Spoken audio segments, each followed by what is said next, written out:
Hello, I am Dr. Jason Parker, and this is the Engaged and Athletic Leadership Podcast. This is the podcast designed to provide you with the tools and fuel you need to impact your world. Engaged leaders are intentional, and athletic leaders are skillful and trained to overcome any challenge. If that describes you or the leader you want to become, this podcast is for you. Welcome and enjoy the show. Well, hello and welcome to the Engage and Athletic Podcast. Listen, guys, if you know me, you know that I am a connoisseur of culture. And what that really means is I love to be the one to set the tone for my organization and provide that missing ingredient, which really enables others to unlock their greatest potential.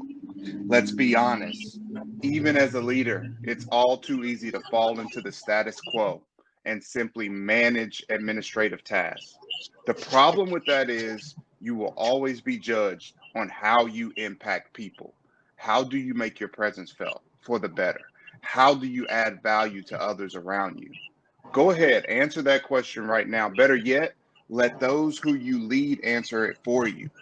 For those who are wondering on how to change culture, particularly in the midst of the current challenges we are facing, I encourage you to look beyond yourself, do some research, and study others who are influencing organizational culture at a high level.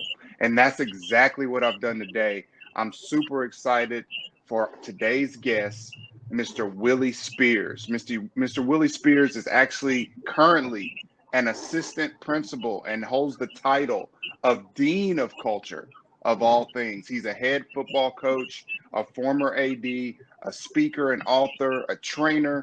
He's somebody who's battled on First Take with Stephen A. Smith, toe-to-toe, and even won that battle.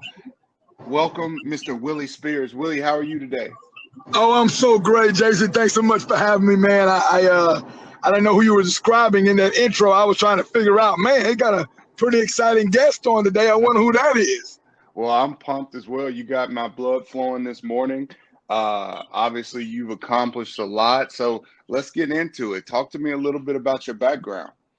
Well, man, I'm from Panama City, Florida, born and raised, and was so blessed to be best friends with my future wife that I didn't know about, of course, at the time. And we've been married 16 years, me and Tanika. We have two beautiful children, Taylor and Kenneth. Taylor is 15 and Kenneth is 14. I grew up in the church, so thankful for that foundation and that training. I was being trained in so many areas, in communication, of course, in the scripture, but also how to relate to people and how to speak in front of a crowd. I went to Northwest Oklahoma State University in Alva, Oklahoma. Loved my time there. I probably talk to somebody from Northwestern every day right now, and in some form of texting or social media communication. It was a blessing for me to be there at Northwestern. I majored in communications. Was a big part of our radio and newspaper industry there on campus, as well as I was a football player, and we were part of the 1999 NAIA National Championship team that went undefeated. So I was in the right place at the right time. That was really cool. Left there, played arena football, indoor professional football for a couple of years, and worked on a cruise ship with Disney Cruise Line, later earning my master's from Troy University, and then get into the area of education. I've written 6 books. I'm speak all around the country.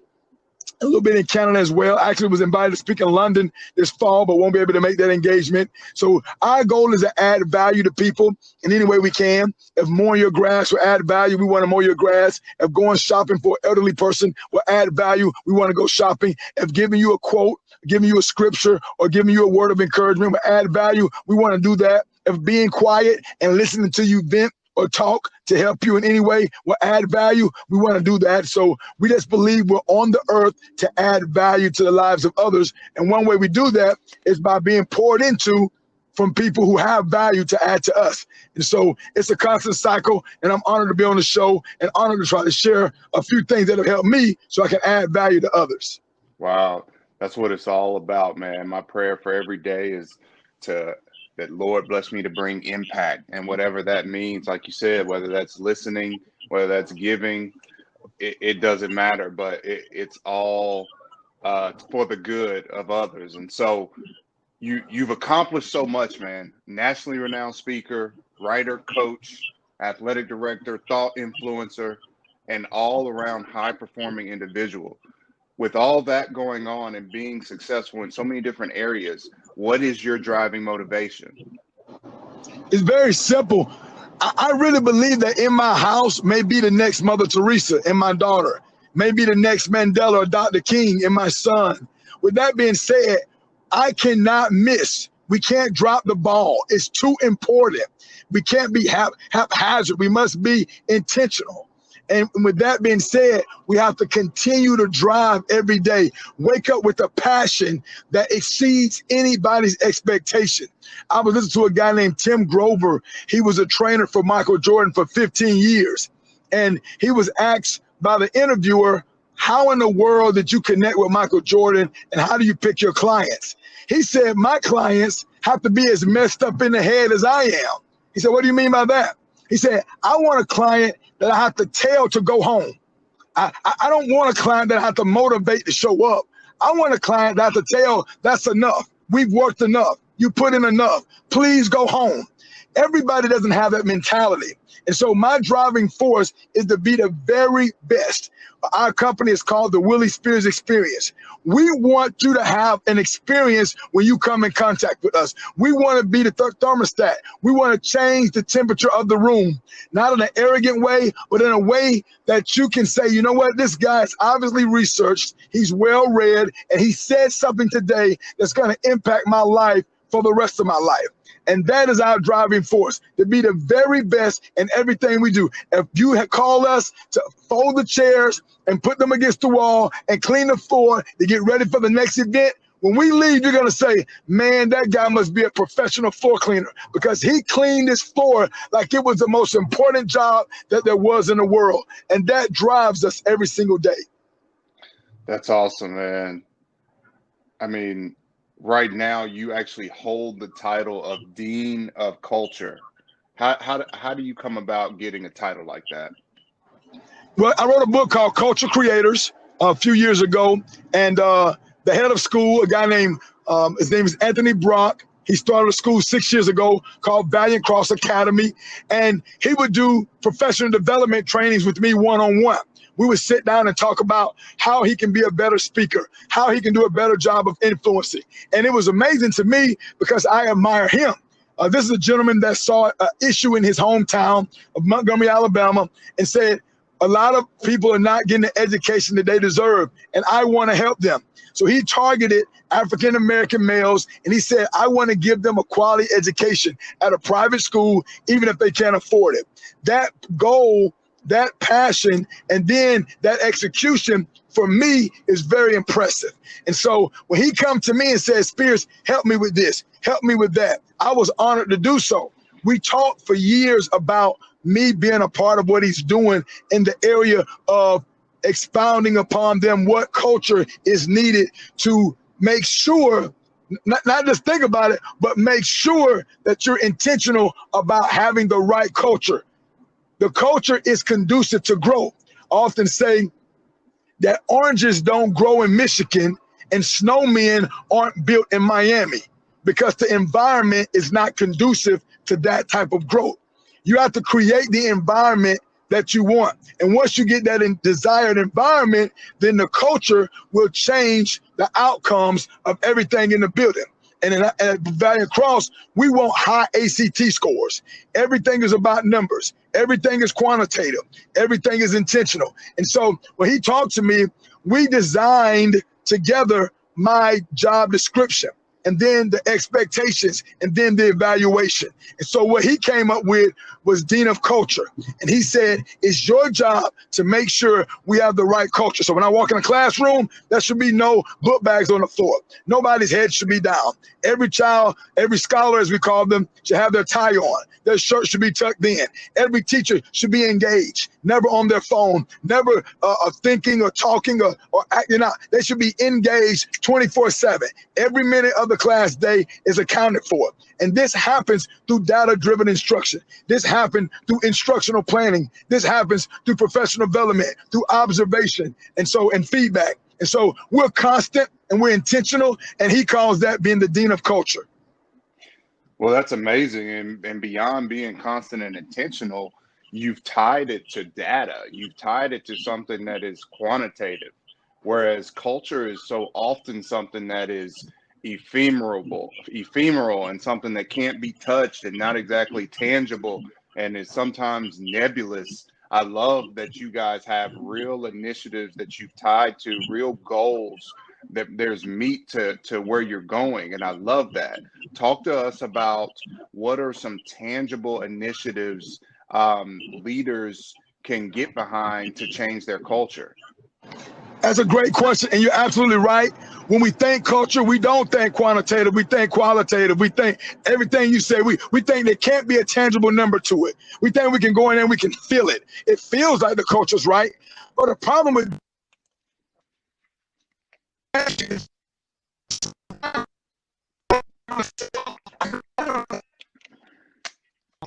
lost 5 pounds. Hey. I'm doing a great job with my diet. I'm doing a great job with my exercise. But no, we don't go by what you feel. We go by what the numbers say. And so when the teacher does not have the numbers that we require, I hand them a mirror. I walk around with a book bag on. I wear a suit every day with a tie, slacks. I have a book bag on. I pull out a mirror and I say, ma'am, sir, please look at this, because that's the problem. Wow. It's not the parents. It's not society. It's not the administration. Look at that. That's the problem. And so ownership is leadership. And so when we take ownership and we say, if this is going well, it's because of me. If it's not going well, it's because of me. All right. So Dr. Parker, you play sports. You play basketball. If you miss 9 out of 10 free throws, you can blame the referee, you can blame the fans, you can blame the ball, or you can look in the mirror and be a man and blame that guy. And then you've got to figure out, what do I have to do to fix this problem? And so the way that we do that is we do constant evaluation. You're always being evaluated. I'm talking about every week you will receive evaluations so you know your grade. The same when I coach. Some guys use a 1 through 5 system. Some use an A through F system. Some use a plus minus system. But it has to be constant evaluation. I want to know where I stand. Did I do a good job today? Did I not do a good job today? Did I meet the expectations? If I did, that's not good enough. We want to exceed the expectations. And that happens with constant rigor. It's not comfortable. It's not fun, but it gets results. And if that's not you, then you may be a great teacher. You're just not the right fit for us. You may be a great person, but you're not the right fit for this relationship. You may be a very smart individual. Well, you need to go somewhere else and let your intellect help that school. But we want people who are data-driven, and it bothers them when a child does not get it. And when it bothers you, you say, Johnny, can you meet me after class? Johnny, can you come in early tomorrow? Johnny, can you meet me at Starbucks on Saturday? I just want to have about 1 hour of your time. You do extra and you make extra normal. When doing extra becomes your norm, then you're where we want you to be. No, that's huge. We've had that problem at my organization as well, where we've obviously got some dynamic people in place, but it was hard to move what we couldn't measure. And so we had to create quantitative measures, especially for the students, but for the coaches as well, where they could reflect on a pretty regular basis. It was even daily for students on how did you do today? You know, we've got a motto, win every day. So we want to win the moment each and every day that we step into on that campus. But our students couldn't totally realize that and understand that until we created that culture code and that feedback system that gave them immediate feedback saying, hey, this is where you stand based on where we're trying to go. And so I love that you mentioned that. Yeah, and I agree with you 100%. And what you just used were sports terms. You said win the day. That's a sports term. When I first started this, Jay, what happened was I was afraid to tap into my past or my present as a coach. When I would speak, I started speaking professionally in 2006. I would never allow them to say that I was a coach in my bio. I was under the assumption that they would think less of me.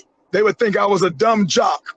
But as I've grown and as I've read more and more, I was on a Zoom call with the CEO of John Maxwell's CEO of John Maxwell Leadership, not just one-on-one, but it was about probably 25, 30 of us guys on that Zoom call.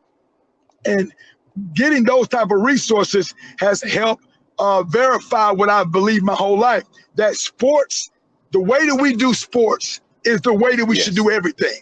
So if you look at sports, sports is data driven, 100%. Like the reason the argument for Michael Jordan, anybody, you go to the barbershop, the argument between Michael Jordan and LeBron is based on data. Somebody gonna say points, somebody gonna say years playing, somebody gonna say the number of rings. That's all data. If you're watching ESPN Sports Center, they're saying this guy batting average is 386. That's a good batting average. This guy's been to All-Star game 7 times. Everything is numbers. And so it was even one show that calls Numbers Never Lie. So in education, in business, we act like it doesn't matter if you win. Well, you don't think that Verizon and AT&T are in constant competition? You don't think that iPhone is in constant competition with everybody else? You don't think that Pepsi and Coke are in constant competition? That Under Armour and Nike and Adidas are in constant competition? It's all sports-based, all of it. And so once I allow myself to say, you know what, I'm not going to run from this. I've been playing sports since I was 8 years old. I'm not going to run from this. I'm going to embrace it.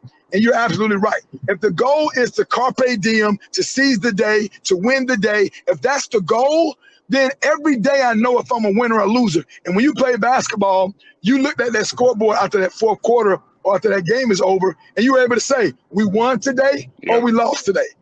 You couldn't say, you know, I felt good. A jumper was nice.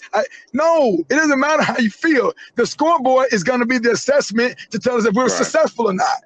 And that mentality drives greatness. No, you're right. I've always said that athletics is a microcosm for life, man. And the more that we can learn these principles of teamwork, of building positive character, of being able to measure our success on a daily basis and evaluate ourselves, self-awareness, extreme ownership, as you mentioned earlier, these things are going to proliferate and cause individuals to be successful beyond the basketball court or the baseball field. And so I'm hoping our leaders out there today can take this to heart. Tell me, Willie, what are some goals as a leader at a school? What are some goals that you guys are setting forth to drive your culture? The number one goal is every student qualifies to go to college. And what I mean by that, they have high ACT scores, high academic standards. We do have athletics. I am the head football coach, but we don't want to create a culture that athletics is the only avenue to go to college. We want it to be one of many avenues to go to college. So that's one goal, and that's measured every day. The other goal is that we're an example in the community. We're a beacon in the community for servanthood. We're a beacon in the community for volunteering. We're a beacon in the community for behavior, how to act. Well, the other day, some of our scholars went and helped the church with some donations that they had and moving some boxes around. And a lot of people were excited, and some people posted on social media how well behaved they were. Well, we weren't surprised. That's our standard. You know, they're not going to be sagging their pants and using bad language and being disrespectful. Like that's not our brand. We're going to protect the brand. And so our goals are constantly, I mean, they're posted everywhere, every meeting, even now in the Zoom meetings. We're reminded of our goals. We're reminded of the standard. And one of the goals is to make sure that each scholar is a young man that represents his culture, his community, and he represents the character of our program in our school. And so those goals only happen if we are intentional about bringing them up every day and reminding them of the standard. We don't talk like that. We had a speaker the other day, a kid was looking down. And when it was over, one of the coaches said, when we have a speaker, what do? And every scholar said, track the speaker. That's the goal. If someone comes to talk to us, you don't put your head down. You track the speaker. And so we believe if we take care of those little things, the big things will take care of themselves. Right. Tell me this: if I'm a leader and I'm looking to influence my culture, maybe I'm somebody who drifts towards the administrative part. Maybe I'm in this whole world of everything that's going on between COVID-19 and social injustice. Maybe I don't have the tools to really influence my culture. Tell me what's one thing every leader can do to get this thing off the ground and start to inhibit, or I'm sorry, infuse culture change. Great question. I believe it's a few things. One, if you have the ability to hire, you have to hire people who fit your desired Yes. culture. Like, don't settle. Don't hire someone because you guys are in the same fraternity, or you guys come from the same church denomination, or you guys are the same race, or even the same gender, or the same sexually. Like, don't base who you put in your organization on things that the world bases things on. If you want the right fit, then you need to write down exactly what you want and do not settle until you can attract that type of person to your business. So for us in coaching, we look at 4 C's. The first C is character. The next one is calling. The other one is competent. And the last one, if we want to make sure that it's the right chemistry, that you fit with our group. So we break those things down before we hire someone. Then to answer your question, the leader, he needs to learn, or she needs to learn and lead. They need to learn and lead. And we have 4 other L's. They need to lift each other up. They need to love one another. You know, they need to laugh. They need to lament. You talk about the social injustice. If you're not feeling the sting of what's going on in our country, you need to lament with those that do. You need to understand that it may not hurt you, it may not affect you, but it affects the people you work with, the people that you love. And so those L's, that love, lift, lament, lead, laugh, those things are important. But the biggest thing for me is that we learn to read, gain knowledge, and then lead after doing that. And that'll help change your culture. And I often say, I can walk into an organization and within the first 5 minutes, I can tell you everything you need to know. I need to know Yeah. about your culture. The first 5 minutes, I can tell by your receptionist. If it's a church, I can tell by your ushers. I can tell by the cleanliness of the environment. I can tell by how the people act in the organization.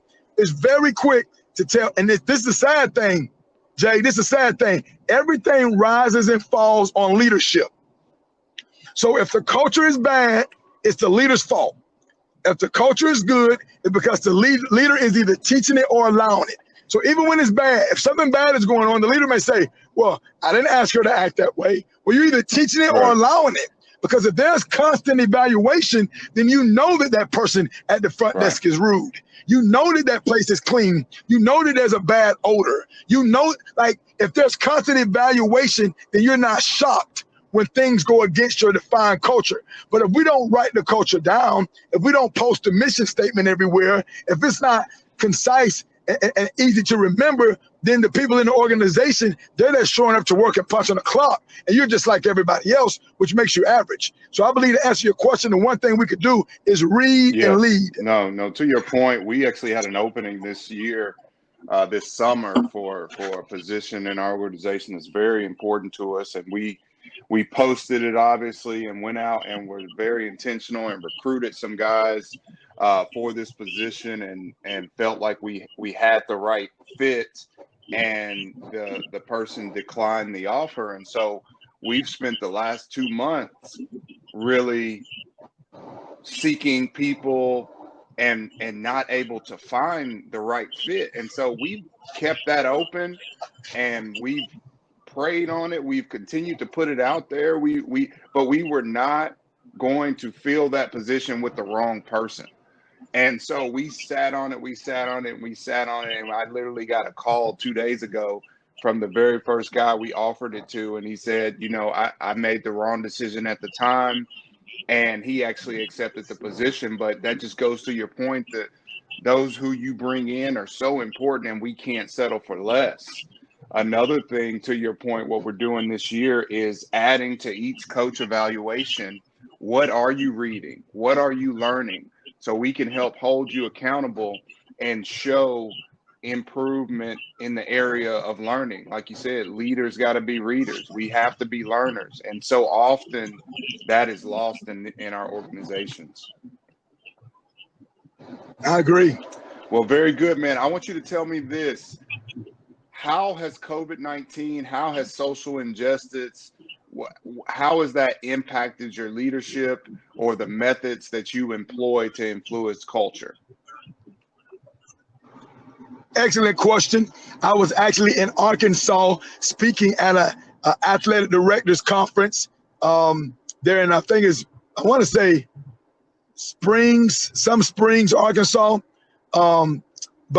Anyway, when it hit, they was in the state tournament and they canceled the games. And that's why I knew it was serious. Then I got a call from a university president telling me that my speaking engagement at her university was going to be canceled. And then I got another call from another university that I was going to speak at. It was canceled. So I was like, wow. So it's impacted me financially, to be honest with you. But it also impacted me in a very positive way. I've spent more time with my wife and more time with my children. And we've been intentional about taking advantage of this time to do a better job in our health, to do evaluation of our time spent as a family. One of our vacations that we go on every year was canceled. We go to St. Simon's Island, Georgia, the first week of July every year. And we couldn't go this year because of COVID-19. They canceled the trip that we normally take. It's a conference we go to together as a family. So that's one way. The other way is it's caused me to be more intentional about small things like cleaning and making sure you take care of yourself and trying to listen to the news more and being aware of my surroundings. My children both have weak immune systems, so we want to make sure that we don't put them in harm's way. It also affected the way we worship. We've always gone to church. We really enjoyed church, and we couldn't go to church, so we had to find other ways to grow spiritually. And same with our exercise routine. The gyms were closed. We had to find a way to work out. We had to find a way to not fall into the easy temptation of eating potato chips and watching Law and Order all day. So those things were real for us. As far as social injustice, I'm Black. I've been Black 42 years. I've experienced some things that I don't think some of my white brothers have had to experience. And because of the way our country is right now, some people are realizing that. The church we go to is mostly white people. There's not a lot of Black families. I would say it's 15% African American. And we had a talk the other day with our youth. I'm one of our youth leaders, and it was very, very good and very intentional. Myself, a Caucasian police officer, and our pastor and our youth pastor was all on stage, and we talked about real issues. Everything from, they asked the question, Willie, what do we call you? Do we call you African American or do we call you Black? I said, well, just call me Willie. My daddy named me Willie. Call me Willie. You know, and so we laughed about that, but we talked about those things. And some of our parishioners, some of our members, they live on Panama City Beach, and many of them are not around Black people very often. And so they asked a lot of great questions. They asked about Black Lives Matters. And I told them, I am not the advocate for all Black people. I'm not the spokesperson. I can tell you about my experiences. And these are very uncomfortable conversations. But I don't believe any growth happens if we're comfortable. You can't grow and be comfortable. You need to make a decision. Do I want to grow? Do I want to grow physically? Then I have to go to the gym. No pain, no gain. I can't eat every cupcake. I can't eat fried chicken every day. I can't eat hot dogs. I can't eat. I mean, if I want to lose weight, I got to stop eating so much. I love sweet tea, Jay. I mean, I love it, but I can't drink sweet tea all day and expect my stomach to not be out there like I'm carrying a child or something. So it's that simple. And it's the same when it comes to learning about each other's race. We have to have uncomfortable conversations if we're going to grow. Some of us, we want to choose the path of least resistance. We don't want to grow. We don't want to have a tough conversation, and we want to hope everything works out. And I just don't think that it works that way. And so I've been affected by COVID-19 and about the social injustice that's going on in our country. My view is not everybody's view, but I think the most important thing is that we sit down with our family and share our view with our family. Let our family know. Tell my two teenagers, this is how we feel about people who are different than us. This is how we feel about being black, being African American. Like this is what it means, and this is how you talk to the police officers. This is how you respond if you get pulled over. You know, and so I think we have to talk about those things so we don't just assume that everybody's on the same page. And I love what you said about leadership as far as going back and really being able to have those tough conversations. I think that applies. It's similar to what you said about the evaluation. An evaluation is often a tough conversation, particularly when you're trying to exercise change in an area. And so those tough conversations are something every leader needs to become comfortable with. Well, listen, to wrap up our time today, I want to get into our engaged in athletics questions.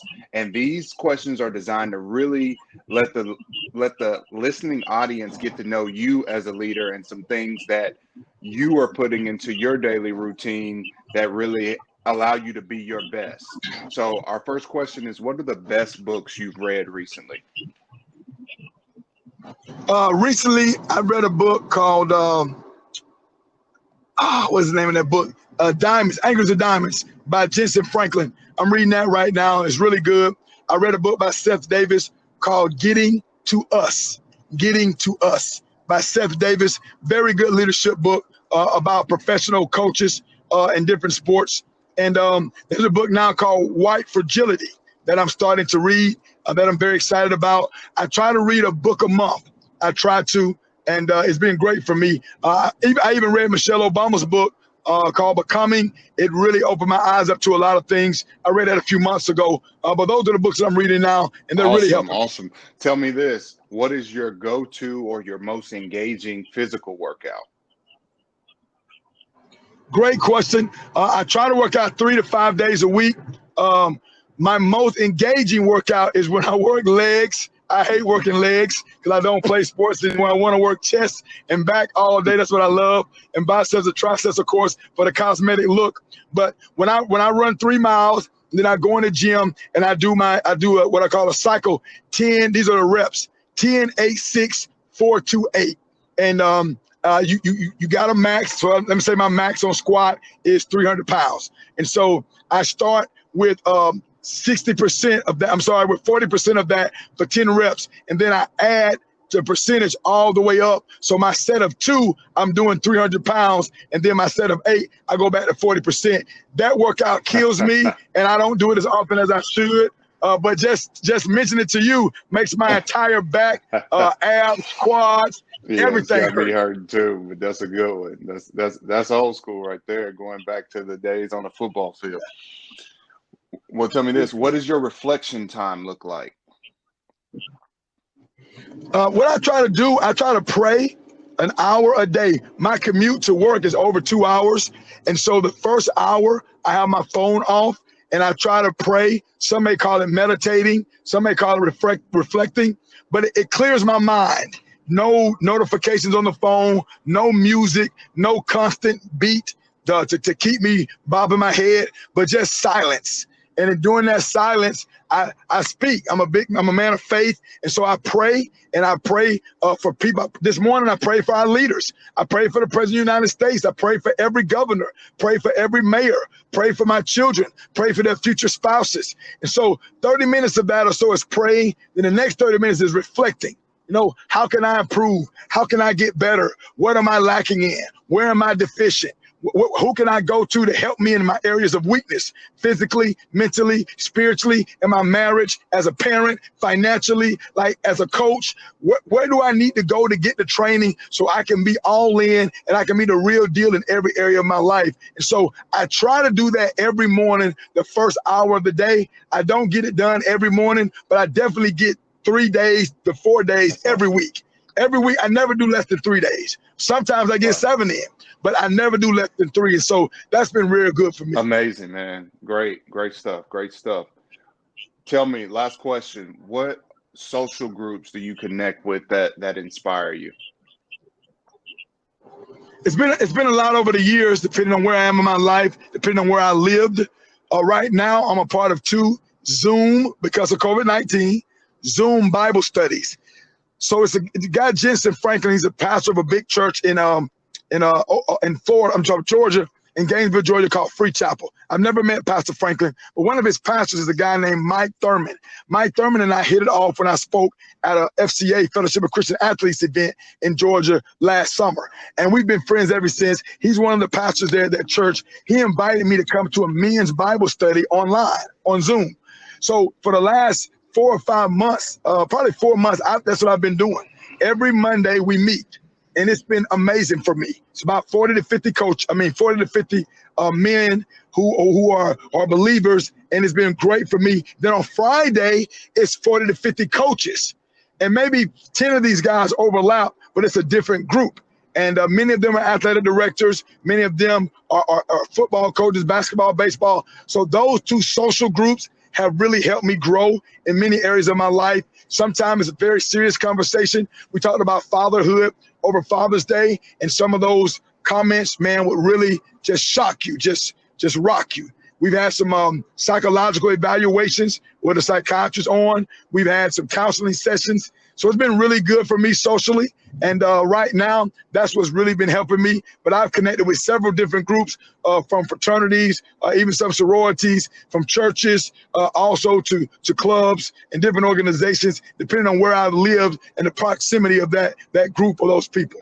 Well, that's good stuff, man. We appreciate it. Hey, listen, before I let you go, I've got to know, tell the people, how did the First Take thing come about? I'm really impressed by anybody that can put Stephen A. Smith in their place. You had him stammering and backpedaling, and you did a great job on the show. How did that whole thing come about? Well, great question. A friend of mine, Dante Shepard, found out about this contest that you can do called First Take Your Take. And he did it. He was a finalist, but he didn't get on. He called me. He said, man, if I was a finalist, you can get on that thing. I was like, man, I'm not trying to do that. He said, I'm telling you, got to do it. So that day I made a 2-minute video. It actually was 2 minutes and 3 seconds. I sent my video in, and they said my video was too long to be in the contest. Had to be 2 minutes or less. But an intern from ESPN contacted me, and she said, Willie, what you did was great. You will get on. We just need you to follow the guidelines. Please do another video. So I did another video. I made sure it was 1 minute 59 seconds. I got a call, and they said, we can't guarantee you a spot, but we believe that you're going to be able to battle Stephen A. or Max on this certain date. So be ready. We're going to call you like at 9 o'clock or 10 o'clock, I think it was. So I got the call toward the end of the show. Well, at first, they didn't call. It was like 15 minutes later. I was worried. It's like, man, I'm not going to get on. They called me. They said, you're going to be on in 5 minutes. I was like, oh, my goodness. My heart started beating fast. I was sweating under my arms. They didn't tell me if it was going to be Max or Stephen A. And then 2 minutes beforehand, I hear Stephen A. talking. He doesn't know I can hear him in the studio. And he's complaining that I have the same take that he has. So I interrupt and I say, well, we have the same take, but for different reasons. We started talking, and then I started talking noise. You know, it's kind of like, Jay, if you're going to fight somebody that you know probably can beat you up, you might want to get your lick in. You might want to get your lick in real quick. Yeah. You know, same in one-on-one basketball. If it's make it, take it, and you may not get the ball back, you may want to shoot your best shot first. You know, so I went right in on him. I mean, he respected that. And then I complimented him on how good of a job he's done in his career. And he was like, well, thank you. I said, but Stephen A., don't let the compliments fool you, bro. You about to get this work. And Molly was like, oh, my goodness. I said, so, Molly, let me know when y'all ready. I said, because I'm finna come out swinging.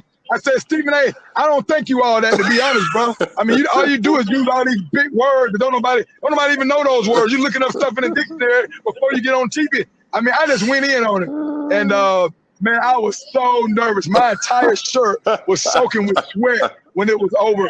But when we was off the air, Jay, he complimented me. He was so nice. He was like, man, you were really good. You can do this for a living. Like, he was very complimentary. And we talked for at least 5 minutes after it was over, you know. And so, yeah, man, it's definitely a highlight, something I always remember, man. Yes, and I encourage everybody out there to go ahead and look it up. You can watch the video on YouTube. Well, Willie, thank you so much for the value you have brought today. And to all our engaged and athletics leaders out there, go out and be your best.